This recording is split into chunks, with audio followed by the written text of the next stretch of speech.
Welcome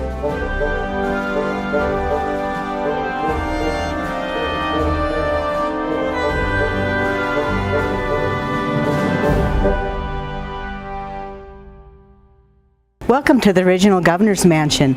My name is Bobby Harris and I'll be your host as we explore this stately Queen Anne home. It was built in 1888, a year before we became a state, so it wasn't intended to be the original Governor's Mansion back then. It was owned by Mr. William Chessman, who also owned the water company in town. That may have influenced his decision in putting a bathroom in the new house. It was quite the talk of the town back in Helena in those days. In 1913, the third owner had it on the market. It had a lot of improvements by then. It had electricity, new furnishings, and more bathrooms, since that did turn out to be a pretty good invention after all. In 1913, the state purchased the home to house our governors. Step inside with me and let's go explore the mansion. This is the waiting area where you would have left your calling card in 1888. Even the governor collected cards. His daughters remembered the parents, checking those calling card trays as we check telephone answering machines today. In 1913, our fifth governor and his family moved into the house. Samuel Vernon Stewart had 3 daughters that recalled the years that they spent in the home, especially the turbulent time in world history when the Great War broke out. Blue stars were hanging in people's windows to symbolize their soldiers that were fighting over there. As the girls walked through the neighborhood, they would salute the homes that had the stars prominently displayed. They also may have participated in gathering up items that the Red Cross let everyone know the soldiers needed. Things like tobacco, shaving equipment, sewing items, and stationery to write home. Letter writing was something the girls could help with, although Marjorie didn't do such a good job of it when she wrote to one of the neighbors. Dear Harry, thank you for dying for our country. He came back to tease her about that after the war because he didn't die for our country after all. In 1918, Governor Sam Stewart wrote, "The women of the West are certainly doing their share in bearing the burdens of the war. We cannot be too eloquent in our praise of their efforts." This is the drawing room where the First Lady received many guests, as well as the governor. Although he wasn't home too much during the war, he was pretty occupied over at the Capitol. The girls remember he often didn't get home till midnight. This is where the girls took piano lessons.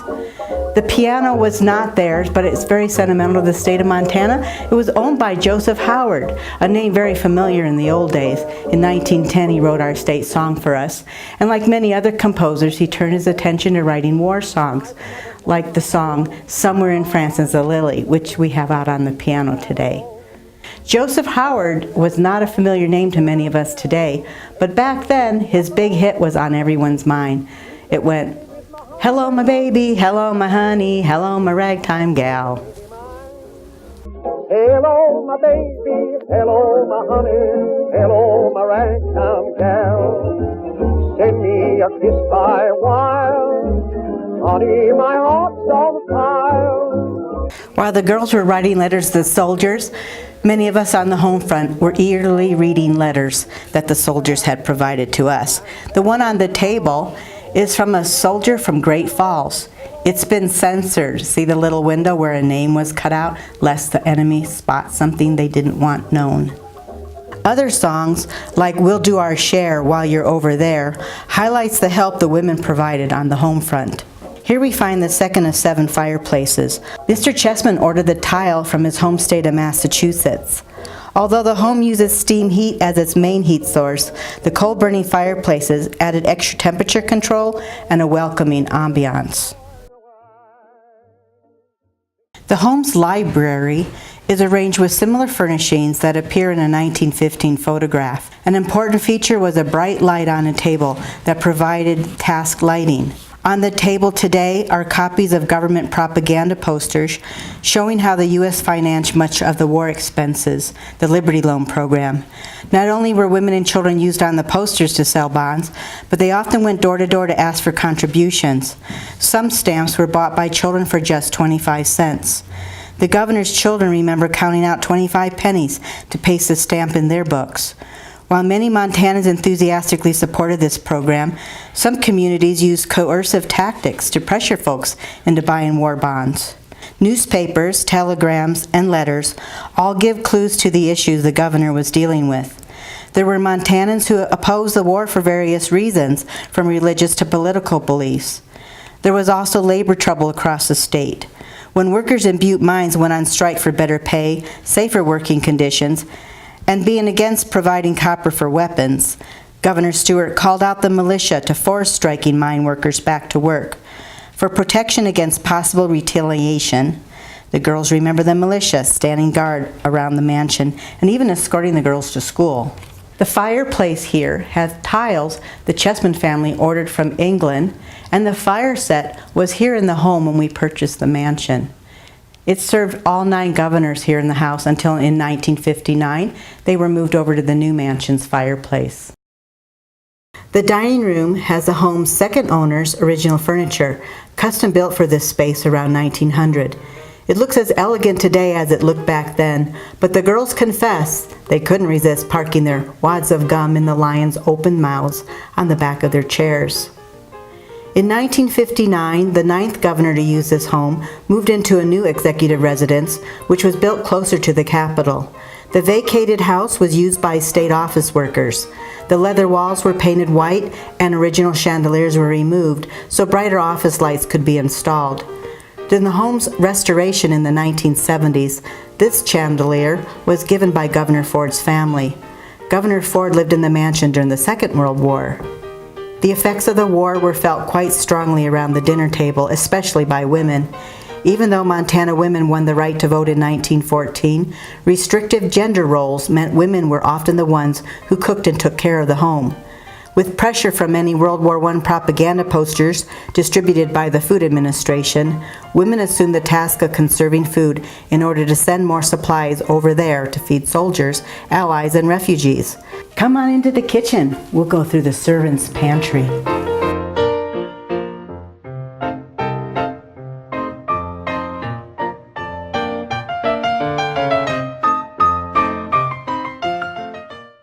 To be self-reliant in feeding our families, we women were encouraged to raise our own food at home and at school. To preserve the food beyond harvest, victory canning clubs were set up. At Helena High, the boys in their shop class built a large food dehydrator we could all use. Montana's wheat and sugar beets were needed for soldiers and refugees, so our flour and sugar dispensers became empty as we did our bit for the war. Women in Hot Springs, Montana collected recipes to use alternative ingredients and meet the Food Administration's suggested rationing. They published this cookbook and dedicated it to the soldiers. The introduction reads, "Save the taste, control the waste, eat cornbread and rye, meatless days, wheatless days, eat less cream and pie. For our allies' sake, cut out the cake, save food and win or die. Keep fighters fit, this is our bid and that's the reason why." The ladies of the Hot Springs Red Cross put this book together. Mrs. Stewart had to learn how to bake her family's favorite dinner rolls with black flour. They were not well received. The last room on the main floor is the gentleman's enclave. I believe you may call it today the man cave. We found one of the original electric lights that was installed in this room around 1900, and it is once again helping the governor as he works on his speech to the legislature. As chairman for the Council of Defense, Governor Stewart called a special session that passed Montana's Sedition Act. Fix it so that no longer may the enemy spies or the peddlers of sedition and slander go free in Montana. We are today either loyal citizens of this, our native or adopted land, or else we are traitors. The neutral or half-baked citizen in time of war is an impossible conception. Under the Sedition Act, 75 Montanans were found guilty of treason and imprisoned for speaking out against the war and the government. The war was hard for German immigrants in Montana. We were at war with Germany, and the girls saw the derogatory nickname for Germans, Hun, all over the front page of the papers. They said calling someone a Hun was a sure way to start a fight. It was a little confusing why they were supposed to hate Germans. Their neighbor was German, and she was so nice and made the best donuts. But probably not during the war, because we were saving the fat, sugar, and flour.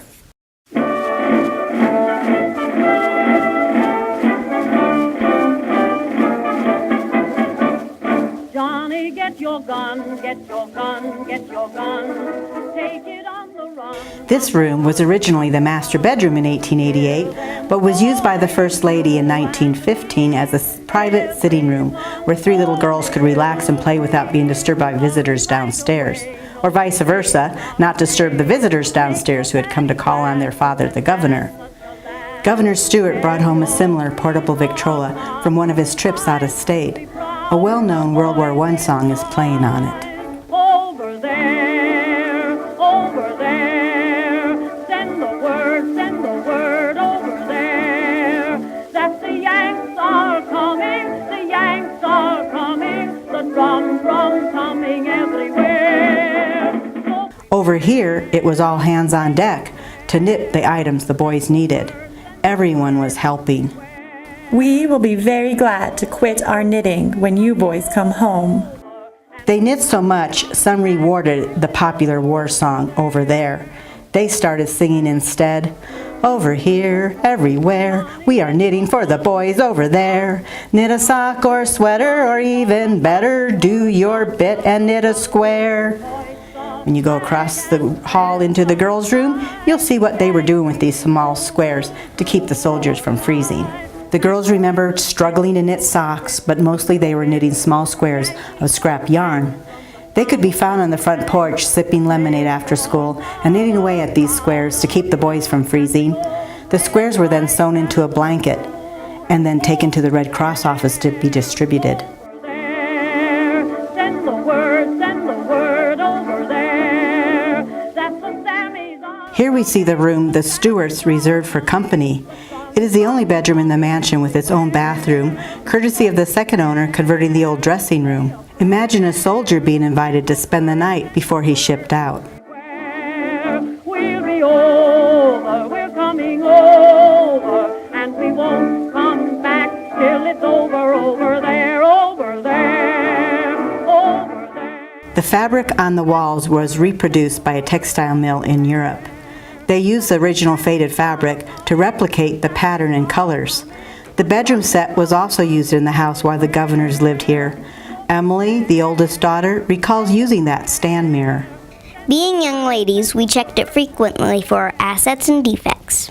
This room was used by the Stewarts for their bedroom.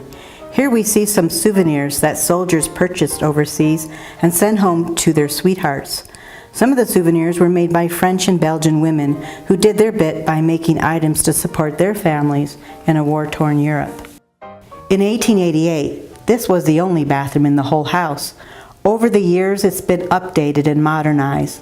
When replacing the worn floorboards during the restoration in the 70s, scraps of old wallpaper were found. These scraps were used to reprint the paper you see here today. The last room on this floor is where the girls did homework. Marjorie would dress up in her mother's clothes to become Miss Beach, attorney at law, and write imaginary cases she was working on. My dear Miss Beach, my son was a doctor and still is a doctor. He wants to go to war, and we want him to go to France right away. Yours truly. Dear sir, the matter you spoke of can be fixed if he is 21. He can be put in a pretty safe place as a doctor. Write me about it. Miss Beach, lawyer. P.S. Pay tomorrow if it is all right. While many mansions built in the late 1800s have full-floor ballrooms on the top floor, the original owner, Mr. Chessman, preferred a smaller ballroom that he used as a billiards room, along with a small room for card playing. You'll see how the smaller rooms came in handy if a governor needed additional living spaces, and the Stewarts were one family that did. This room was used in 1888 for Mrs. Chessman's china painting workroom. It was a rather expensive hobby, and many of her friends met here to paint with her. Today we see it being used by the First Lady's parents. The girls loved their grandparents living with them, but felt sorry for poor Grandpa coming up the steep stairs to his bedroom. He had a wooden leg from a train accident. As you see, everyone was helping to keep our boys dressed. On the bed are some examples of knitted items recreated by local Helena knitters using the original Red Cross instructions. Mrs. Stewart was often at the Red Cross office rolling bandages, and she could bring home yarn, patterns, and knitting needles the Red Cross gave out. This room, her sisters told us, was where Marge's dolls lived. The other half of the window is on the other side of the wall in the hallway, courtesy of the Queen Anne-era architects putting form over function. The two halves look great from the outside. The governor's sister, Sally, used this room every chance she got when she wasn't teaching school in Anaconda and Butte. The girls remembered what a good knitter and sewer she was. These talents were very much needed during the war, but if you didn't knit or sew, the Red Cross had workshops. See the different results from the same instructions for eye bandages? The workshops help standardize things. The Red Cross also asked women on the home front to make quilts, like this one, to be used by soldiers in hospitals. They needed pillowcases, sheets, and hospital garments too.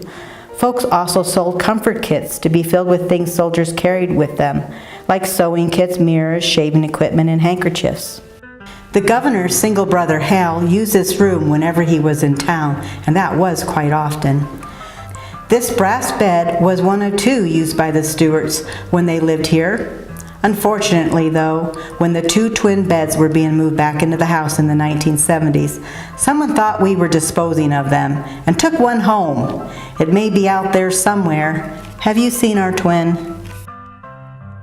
Being First Lady didn't mean Mrs. Stewart stopped sewing all their own clothes, sometimes with the help of a local seamstress, Miss Polly.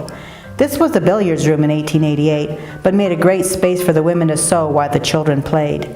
During World War I, many Americans saw instructions in magazines for signature quilts to raise money for the Red Cross.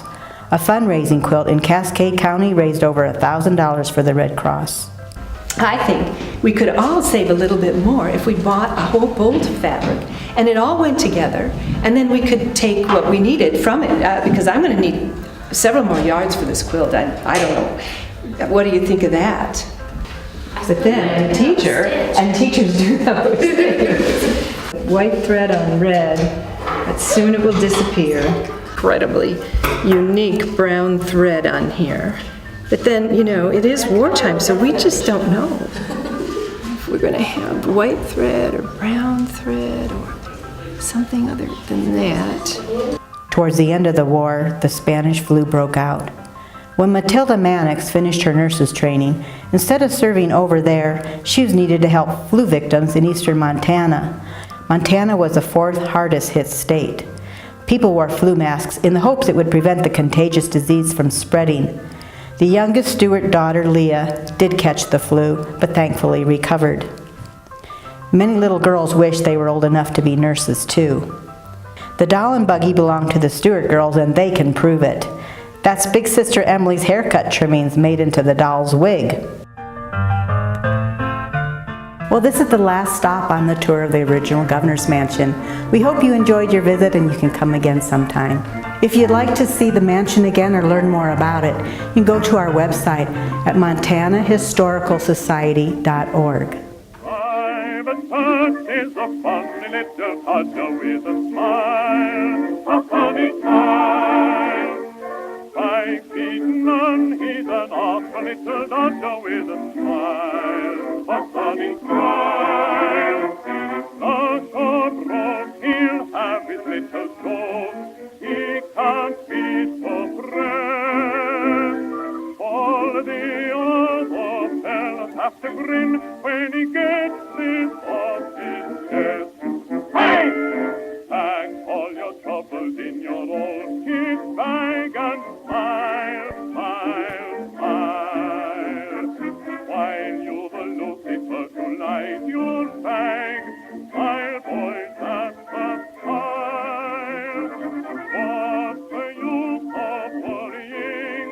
It never was worthwhile. Oh, pack all your troubles in your old kit bag and but yell down this little bunch is mine. Keep your head down.